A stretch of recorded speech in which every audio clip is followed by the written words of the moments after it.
முருகப்பெருமான் வழிபாட்டுக்குரிய செவ்வாய்க்கிழமையில் சஷ்டி வந்திருக்கிறது கூடுதல் சிறப்பு. அதிகம் அறியப்படாத செய்யூர் முருகனை பக்தி செய்யலாம். சிவபெருமானின் மகன் சேய், அவன் முருகன், அதனால் இந்த ஊருக்கு சேயூர், அது மருவி இப்போ செய்யூர்னாச்சு.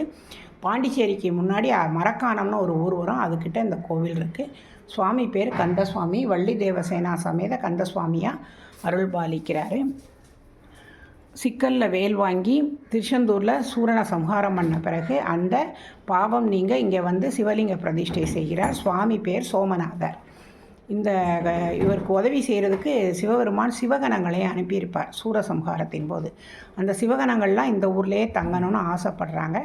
அதனால் இந்த ஊரில் ரேவதி, அஸ்வினி முதல் ரேவதி வரையான 27 நட்சத்திரங்களும் 27 நட்சத்திர வேதாளமாக இருக்குது இந்த கோவிலினுடைய மாபெரும் சிறப்பு.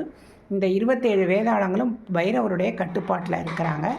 ஒவ்வொரு தேய்பிரை அஷ்டமி போதும் செவ்வாய்க்கிழமையிலும் இந்த 27 நட்சத்திர வேதாளங்களுக்கு செவ்வரளி மலர்களால் அர்ச்சனை செய்வாங்க.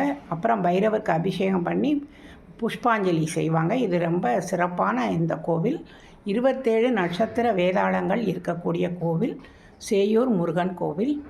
நாளென் செய்யும் வினைதான் என் செய்யும், என்னை நாடி வந்த கோளன் செய்யும் கொடுங்கூற்றன் செய்யும் குமரேசர் இரு தாளும் சிலம்பும் சதங்கையும் தண்டையும் சண்முகமும் தோளும் கடம்பும் கண்முன்னே தோன்ற பெறேன். வள்ளி தேவசேனா சமேத கந்தசுவாமி திருவடிகளே சரணம்.